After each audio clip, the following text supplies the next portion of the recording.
Good Erev Shabbos, everyone. This week's Parsha is out of Vayikra. We begin Chumash Vayikra, and here we have the mitzvahs of the various offerings that are to be brought on the altar of sacrifice.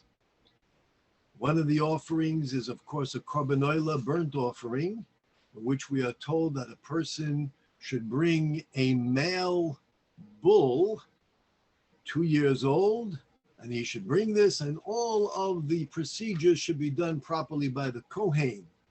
And when it is done, it says at the end of the verse that this is an isha, this is brought upon the fire, reach nichayach la'Hashem, a pleasing aroma unto God.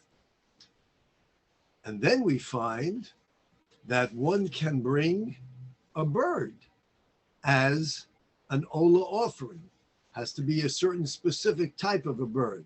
And here too, the Kahanim will do the procedure as indicated by the Torah. And when they're finished presenting this offering unto God, here too it says, it is Isha, it is placed on the fire, Reach Nichayach La'Hashem, a very pleasing aroma unto God. Rashi tells us what our sages elaborate upon, and they notice that it says one who brings a bull. A bull is a very, very expensive animal, and it costs him a lot of money, and he brings it as an offering. And it says that this offering is pleasing to God. And then it uses the exact identical expression for one who brings a bird. These are turtle doves, not expensive at all. And here too it says that it's pleasing before God.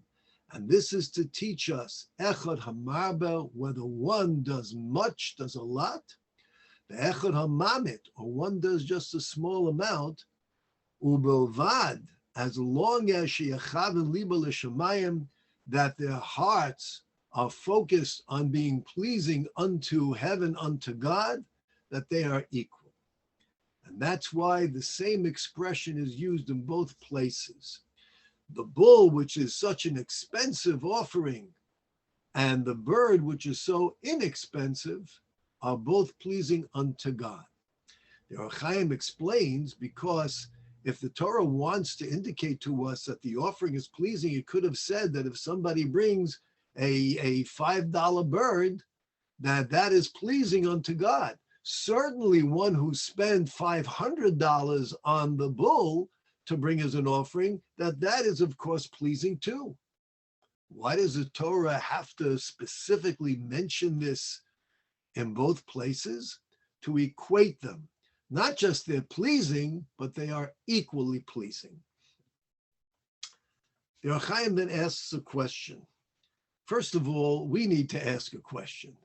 It's very nice a person brings a $5 offering, and he does so in his heart, it wants to be pleasing before God. That's a beautiful thing. But let's be honest. If someone gives a donation of $5 and someone gives a donation of $500, who are we going to show a greater expression of gratitude? Person gave us $500 as opposed to $5. I appreciate the $5. Everybody should give what they can. But this person gave $500. Thank you so much. Obviously, the one who does more receives greater expressions of gratitude. So what does it mean that they're both equal? What does that mean?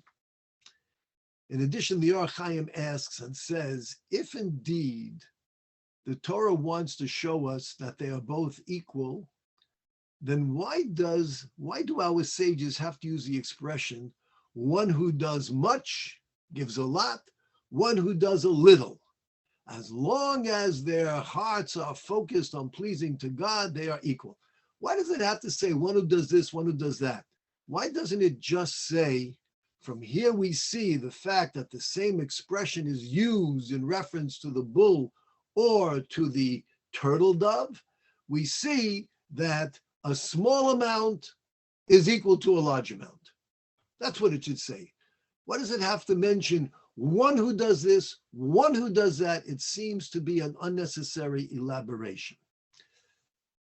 So on this point, the Or Chaim says, if it would just say that a small amount is equal unto God, we might think The one who gives much more, the one who gave $500, is certainly more appreciated, and more honor will that person receive. It's a greater gift. However, don't think that a person who gave $5, don't think that this is not something of significance. God in his compassion says, you gave $5 and you gave it from the depths of your heart that should be pleasing. I love it. It's wonderful. It's accepted. It's accepted just like I accept that one. But in all honesty, the one who gave 500 is more greatly appreciated. It's a greater expression of his love and devotion to his creator. Therefore, that's why the language was specifically chosen, not just to say they're equal, meaning that God accepts them equally and appreciates them, but rather whether one does a lot, whether one does a little, if they are focused on pleasing God, they are equal, meaning they are totally and thoroughly equal. No difference. Well, how do we understand this? The answer is, to a human being, we don't know what exists within the inner recesses of the human soul. We don't know what's going on within the depths of one's mind. We know that the person was very magnanimous and he wrote us a check for $5,000. Wow, that's a wonderful thing. We certainly could use it, $5,000. Now, the fact that this person happens to have an income of $500,000 a year, okay, but nevertheless, they gave $5,000. That's beautiful. We can only see and judge by what we receive. So as far as we're concerned, yes, we appreciate the one who gave $5,000. We appreciate the one who gave $18. We do. But for us, in our limited perception, we absolutely will show more appreciation to the larger gift. But God Almighty, who is the Boichein Levavis, who knows what is taking place in our hearts and our minds and our souls. God knows that this person, if he gave 5,000, if he gave 50,000, he could afford it, he did it, it's beautiful, it's wonderful.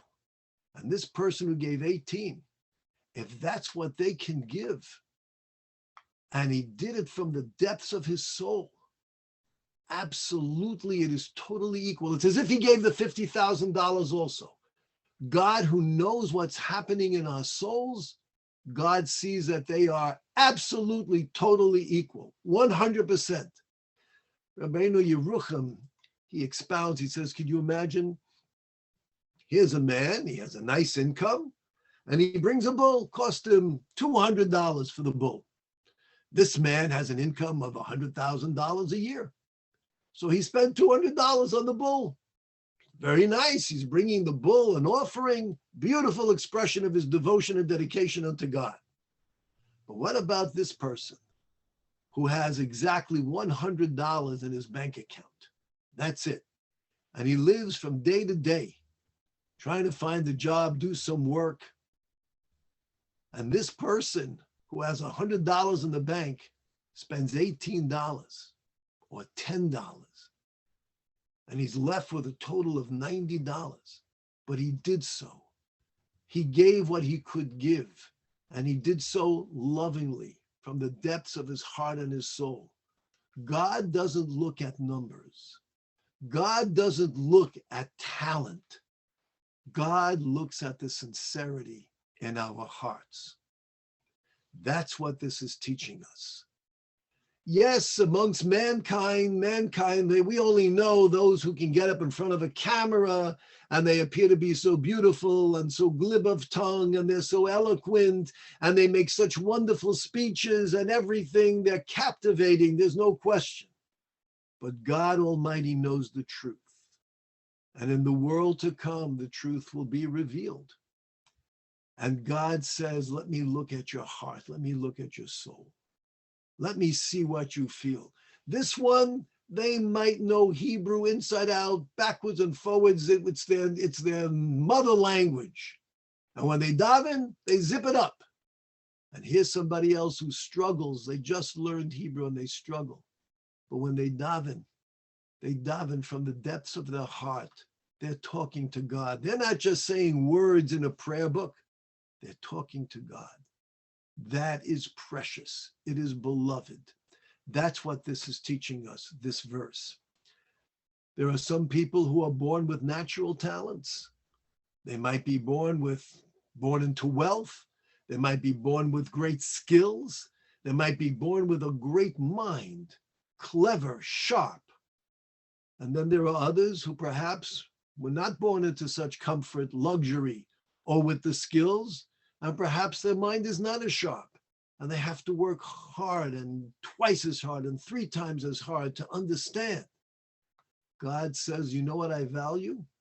I don't value the fact that this person can memorize all the table of elements and everything by heart, and they can tell you the whole phone book by heart. Doesn't impress me. You know why? Because I gave him that talent. Where do you think he got that talent from? I gave it to him. I arranged that he should be born into these circumstances. But what about this person? This person didn't have that opportunity. And look how they work, and look at their effort, and look at their heart. That is the most precious offering unto God. We should never think, who am I and what am I? I never went to yeshiva. I never went to Beis Yaakov. I don't know. My Hebrew is not so good. I can't learn. I can't go to a Talmud class. Do I understand it? I hear things I don't understand it. It takes so much work. My friends, the effort, the work, that's what's beloved unto God. Not just those who can sit back and say, oh, I understand it. This is what it means. More often than not, we see that those who excel are the ones who had to work twice as hard. They excel and they incorporate that which lies deeply within their souls. It surfaces and it manifests itself within their actions and their deeds and their words. Whereas others, it came easy and everything else comes easy. And when it comes too easy, it's not appreciated. We should never feel as though, look at my plight in life. I don't have the same opportunity. I don't have this. That means nothing. What's important is, ubelvad sheyechaven es liba l'shamayim, as long as we focus our hearts unto the will of our Creator, that what we do, what we say, what we think should be pleasing unto our Father in heaven. That's the most precious offering that a human being can bring. Even without the altar of sacrifice and unfortunately without the temple, we still have this opportunity of daily service. Stay safe, stay healthy, and stay Jewish. Have a wonderful Shabbos.